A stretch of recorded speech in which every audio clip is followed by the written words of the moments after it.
Assalamualaikum warahmatullahi wabarakatuh. Waalaikumsalam warahmatullahi wabarakatuh. Nama saya Trianugrah Ramadan dengan stambuk ataupun NIM 202029 dari kelas 3 TRPLA. Di sini saya akan memaparkan tugas 2 dari rekayasa perangkat lunak. Alright, mari kita pindah. Macam-macam model pengembangan perangkat lunak. Nah, model pengembangan perangkat lunak ini terdapat 8. Yang pertama itu model waterfall, yang kedua model spiral, yang ketiga model incremental, yang keempat model evolusi, yang kelima model prototype, yang keenam model iterative process flow, nomor ketujuh itu model rapid application development, dan yang kedelapan itu linear sequential model. Baiklah, mari kita bahas satu persatu. Yang pertama itu model waterfall. Model waterfall ini merupakan salah satu model untuk perencanaan dari sebuah perangkat lunak, di mana model waterfall ini salah satu model klasik yang bersifat sistematis gitu. Kenapa disebut sebagai model yang sistematis? Dikarenakan model ini dikerjakan secara berurutan, tahap per tahap, yang dimana penggunaan model ini dalam penerapannya dalam kehidupan sehari-hari itu sangat memakan waktu dan sangat sedikit dipakai untuk membuat software. Namun model ini cocok digunakan untuk bisnis yang berada pada standar yang kecil. Baiklah, tahapan model waterfall. Yang seperti yang kita lihat dari gambar di sini, waterfall model memiliki tahapan dari analisis. Awalnya itu kita mencoba menganalisis, entah itu menganalisis pasar, setelah itu kita mendesain, dan setelah mendesain kita melakukan code, dan setelah kode yang telah jadi itu dites, dan ketika selesai dites kita maintenance. Ya, itu berurutan, dan setelah itu kembali ke awal. Nah, tentu saja setiap model bisnis itu memiliki kekurangan dan kelebihan masing-masing. Yang tersendiri model waterfall memiliki kekurangan di mana perserataan sistem harus digambarkan dengan jelas, dan ini suatu bentuk kekurangan ya. Yang kedua itu rincian proses harus benar-benar jelas dan tidak boleh berubah-ubah. Nah, ini dikarenakan karena tadi model waterfall ini kita harus melakukannya secara berurutan. Yang selanjutnya itu sulit untuk mengadaptasi jika terjadi perubahan spesifikasi pada suatu tahapan pengembangan. Tapi tentu saja metode ini memiliki kelebihan tersendiri, yaitu di sini yang pertama merupakan model pengembangan paling handal dan paling lama digunakan. Ya, mungkin karena selain memakan waktu lama, tapi memiliki sistematis yang lebih baik karena dia melakukan tahapannya secara berurutan. Cocok untuk sistem software yang bersifat generik ya. Dan yang terakhir itu pengerjaan proyek sistem akan terjadwal dengan baik dan mudah untuk dikontrol. Alright, yang selanjutnya itu model spiral. Model spiral ini adalah model pengembangan software di mana proses digambarkan sebagai spiral ya. Setiap loop akan memiliki satu fase dari proses pembuatan atau perancangan software. Loop paling dalam berfokus pada kelayakan dari sistem, loop selanjutnya tentang definisi dari kebutuhan, loop berikutnya berkaitan dengan desain sistem, dan seterusnya. Untuk lebih jelasnya, mari kita lihat tahapan dari model spiral berikut. Nah, yang pertama itu spiral model ya. Dari sini dapat kita lihat bahwa tahapannya itu ya semakin lama dia akan berputar semakin dalam, yang mulai dari paling luar, maintenance, masuk ke testing, code, desain, analis, gitu terus sampai akhirnya pada ke ujung yang paling dalam yang membahas yang lebih detail lagi ya. Dan tentu saja setiap model memiliki kelebihan dan kekurangannya kembali ya. Yang pertama itu kelebihannya. Setiap tahap pengerjaan dibuat prototyping sehingga kekurangan dan apa yang diharapkan oleh klien dapat diperjelas dan juga dapat menjadi acuan untuk klien dalam mencari kekurangan kebutuhan. Yang kedua lebih cocok untuk pengembangan sistem dan perangkat lunak skala besar ya. Itu karena tadi dia membahasnya secara spiral yang mana semakin dalam dibahas. Yang ketiga dapat disesuaikan agar perangkat lunak bisa dipakai selama hidup perangkat lunak komputer. Ini suatu kelebihan yang luar biasa ya. Yang keempat, pengembang dan pemakai dapat lebih mudah memahami dan bereaksi terhadap risiko setiap tingkat evolusi karena perangkat lunak terus bekerja selama proses, yaitu karena dia berbentuk spiral yang menandakan bahwa dia itu terus melakukannya secara bertahap ya, tetap mengikuti langkah-langkah dalam siklus kehidupan klasik dan memasukkannya ke dalam kerangka kerja iteratif. Yang ketujuh, membutuhkan pertimbangan langsung terhadap risiko teknis sehingga mengurangi risiko sebelum menjadi permasalahan yang serius. Alright, kita pindah ke kekurangan. Kekurangan dari model spiral. Yang pertama itu banyak klien yang tidak percaya bahwa pendekatan secara evolusioner dapat dikontrol oleh kedua pihak.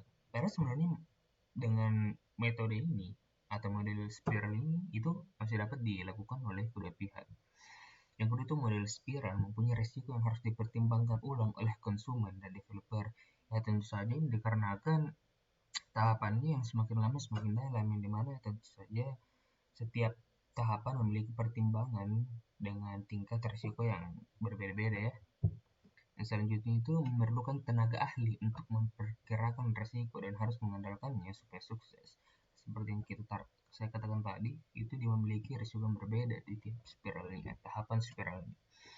Nah, selanjutnya belum terbukti apakah model ini cukup efisien karena usianya yang relatif baru ya. Ini karena model spiral adalah model yang masih baru ya ditemukan. Yang kelima, memerlukan penaksiran risiko yang masuk akal dan akan menjadi masalah yang serius jika risiko mayor tidak ditemukan dan diatur.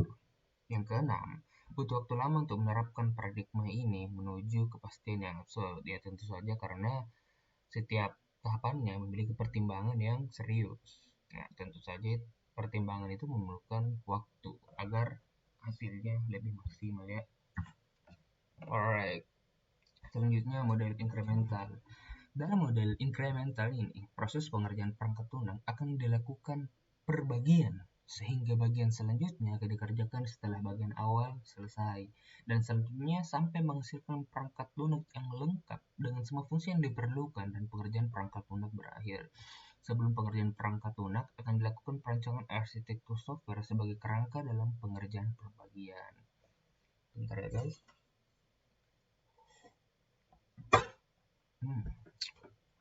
Alright, tahapan model incremental seperti yang kita lihat di sini, increment awal.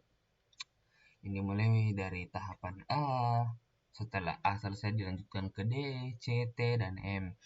Nah, terus increment dari awal ini dibawa kembali ke increment kedua, mulai dari A, D, C, T, M, dan begitu terus dilakukan sampai ke tahapan-tahapan incremental berikutnya. Nah, tentu saja ketika kita membahas tentang suatu model, kembali lagi ada kekurangan dan kelebihan.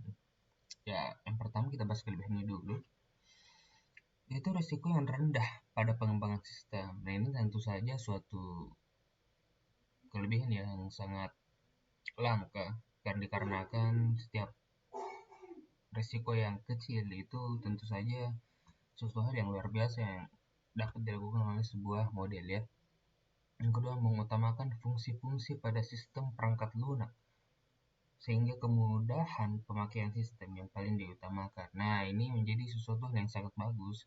Nah, kita dapat melihat mungkin dari user interface UI/UX-nya yang lebih mantap karena dia mengutamakan fungsi sehingga kemudahan dapat dilakukan. Tahap awal adalah dasar dari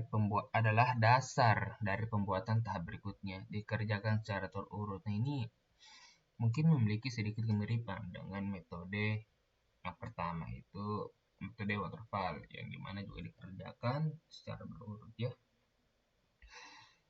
Yang keempat itu cocok digunakan bila pembuat software tidak banyak atau kekurangan pembuat. Nah, ini mungkin cukup baik karena semakin sedikit pembuat software itu memiliki kelebihan di mana pemikirannya tidak terlalu banyak terbagi ya, karena hanya sedikit orang yang mengerjakan perangkat lunak ini mampu mengakomodasi perubahan kebutuhan customer. Ini sesuatu yang bagus juga. Mengurangi trauma karena perubahan sistem, klien dibiasakan perlahan-lahan menggunakan produknya bagian per bagian. Nah, ini tentu saja menjadi nilai plus tersendiri dari sudut pandang klien ya. Yang terakhir, memaksimalkan pengembalian modal investasi konsumen. Oke, selanjutnya kita bahas kekurangan. Dan ini kelebihan daripada model incremental sendiri itu dia memiliki kelebihan yang lebih banyak ketimbang kekurangannya. Tapi itu tidak menjadi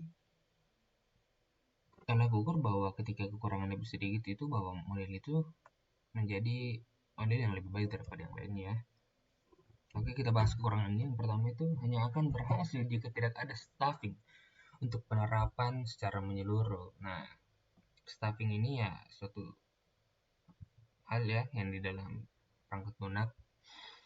Penambahan staf dilakukan jika hasil incremental akan dikembangkan lebih lanjut. Nah, biasanya ini ketika ingin dilakukan pengembangan perangkat lunak yang jauh lebih besar ya, dalam skala yang lebih besar, tentu saja dibutuhkan staf-staf yang lebih banyak juga. Yang cocok untuk proyek dengan skala kecil. Nah, ini agak kurang maksimal ya, karena ketika perangkat lunak sudah mulai bagus dan sudah mulai berfungsi dengan baik, ketika ingin dikembangkan secara dengan skala besar agak susah, karena memang pada dasarnya model ini lebih cocok kepada proyek skala kecil. Kemungkinan tiap bagian tidak dapat diintegrasikan. Alright, selanjutnya pindah ke model evolusi. Model evolusi adalah sebuah model yang berulang-ulang ya. Model ini memiliki karakteristik yang memungkinkan para programmer mengembangkan perangkat lunak yang menjadi semakin lengkap di tiap versinya. Model ini diterapkan karena persyaratan sering berubah sehingga hasil akhir dari sebuah produk tidak akan realistis, di mana edisi komplit dari produk tersebut mustahil dikeluarkan dikarenakan dagangan market yang begitu ketat. Oleh karena itu, lebih baik mengeluarkan versi limited untuk memperkenalkan terlebih dahulu, dan program dapat membuat model dari sebuah desain untuk mengomunikasikan produk yang secara bertahap akan diselesaikan dari waktu ke waktu ya. Nah, tahapan model itu kurang lebih seperti ini, di mana setelah kita menganalisis, mendesain, mengkode kembali, dan setelah testing kita kembali maintenance, yang itu dimana tadi para programmer akan meluncurkan versi 1.0 ya misalnya, dan ketika merilis versi yang pertama, programmer juga tetap berusaha untuk melakukan perulangan dan menambahkan mungkin model-model ataupun fitur-fitur baru dalam perangkat lunaknya, makanya itu disebut sebagai apa yang berulang-ulang. Kekurangan dan kelebihan. Kelebihannya yang pertama, meningkatkan kemampuan memimpin dan mengatur sesuatu dengan pengembangan diri. Ini sesuatu yang bagus karena model ini melatih diri untuk memiliki sifat kepemimpinan yang baik, menciptakan suasana yang sadar akan kualitas suatu produk. Ini sesuatu yang baik karena suasana yang berkualitas, suasana yang baik itu juga tentu saja akan membawa kepada kualitas produk yang baik. Yang ketiga, fungsi inti dari quality control dalam perusahaan besar pada tingkat lokakarya. Yang keempat, meningkatkan kebersamaan untuk mencapai suatu hasil dan semangat kerja karyawan. Dan ini suatu hal yang bagus ya, karena para programmer atau para karyawannya tentu saja bekerja dengan lebih maksimal ya. Yang kelima, meningkatkan kualitas dengan biaya yang efektif. Biaya yang efektif. Ya, tentu saja ini sesuatu yang luar biasa dikarenakan dalam melakukan membuat suatu perangkat lunak itu biasanya membutuhkan biaya yang tidak sedikit ya, karena membebaskan manajemen. Wow. Yang ketujuh, pekerja software adalah lokasi terbaik untuk mengidentifikasi masalah. Alright, kekurangan yang pertama itu intensitas pekerjaan meningkat karena masalah akan lebih banyak daripada yang diperkirakan. Yang kedua, manajemen perlu berkomitmen untuk sistem yang berkualitas. Jika sebuah solusi dari masalah tidak dapat diterapkan, maka itu bisa membuat frustasi para pekerja.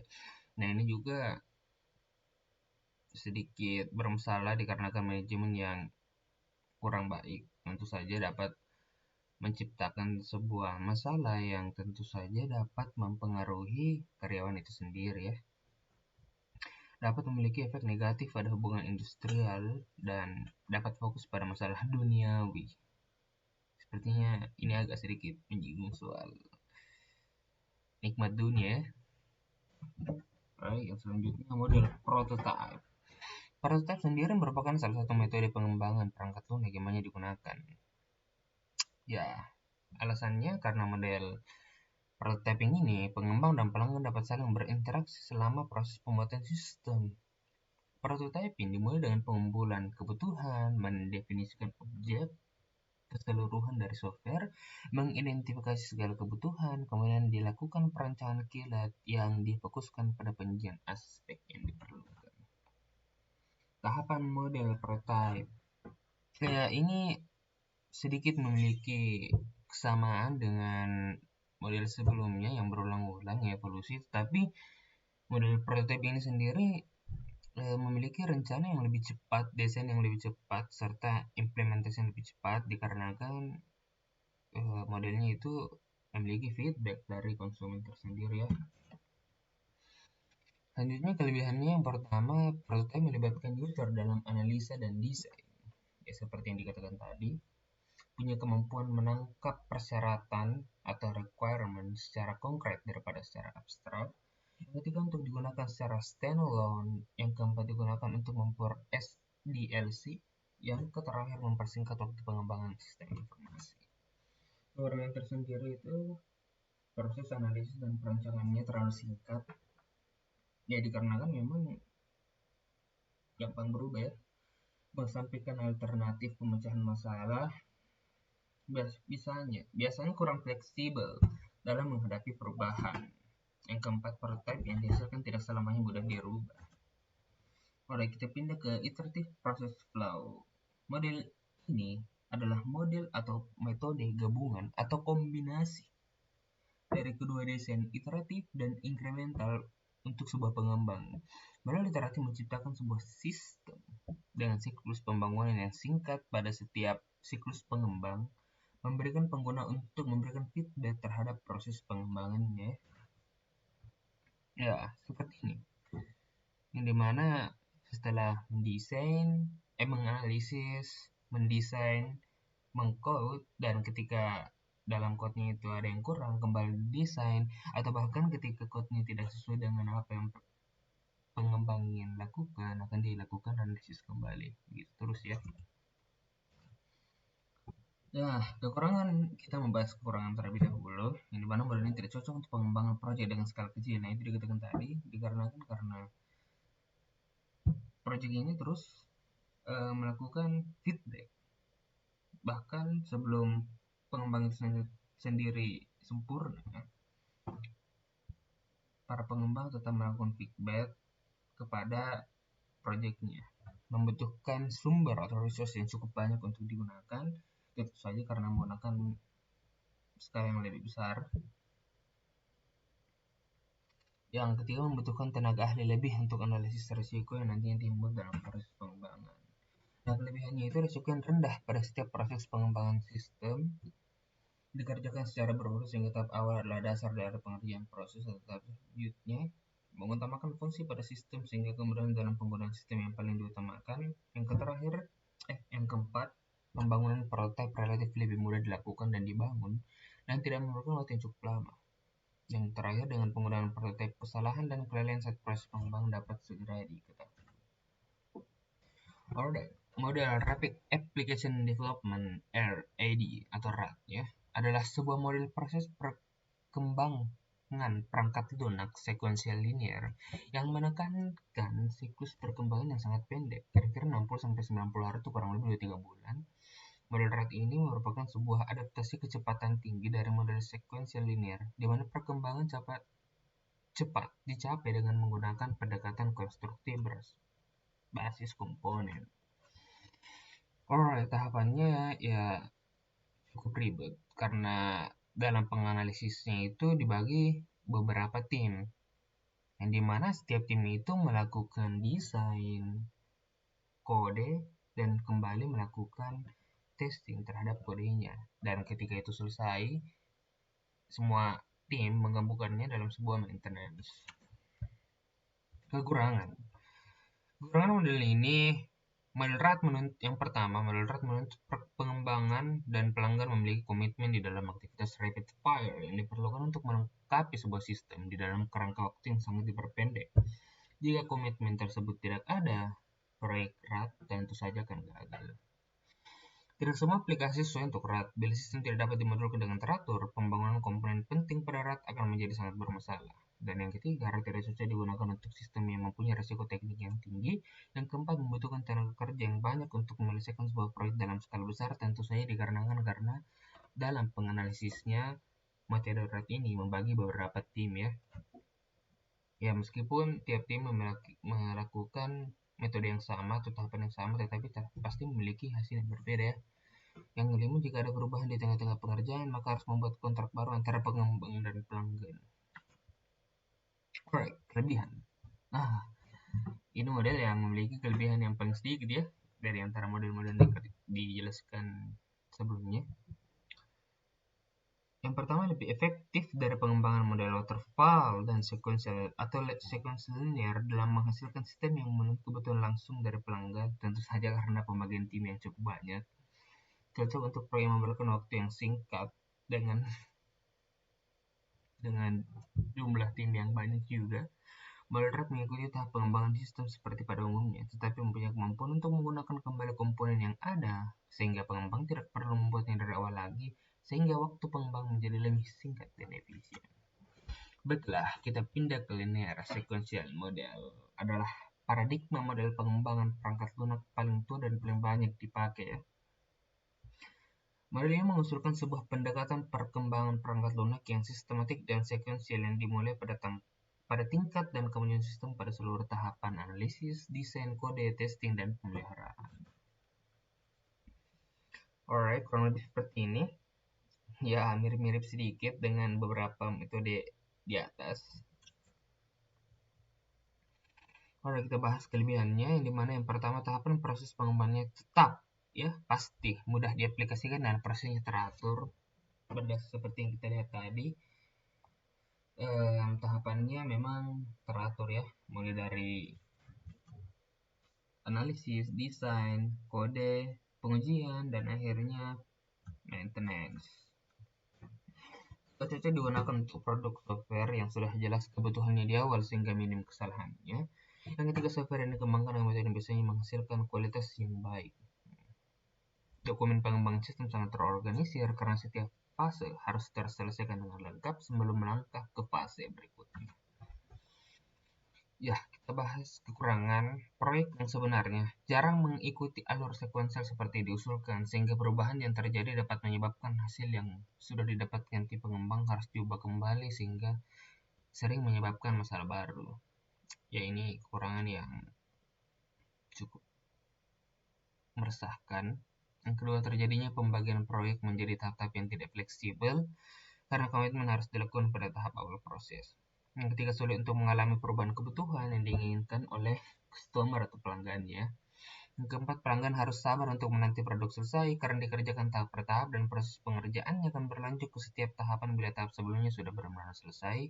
Yang kelima, perubahan di tengah-tengah pengerjaan produk yang membuat tim pengembang yang sedang membuat produk yang membuat bingung ya, tim pengembang sedang membuat produk. Yang terakhir, adanya waktu menganggur bagi pengembang karena harus menunggu anggota tim proyek lainnya menuntaskan pekerjaan. Ya, itu saja tadi 8 model pengembangan rekayasa perangkat lunak ya. Mungkin cukup sekian. Wabillahi taufiq wal hidayah. Assalamualaikum warahmatullahi wabarakatuh.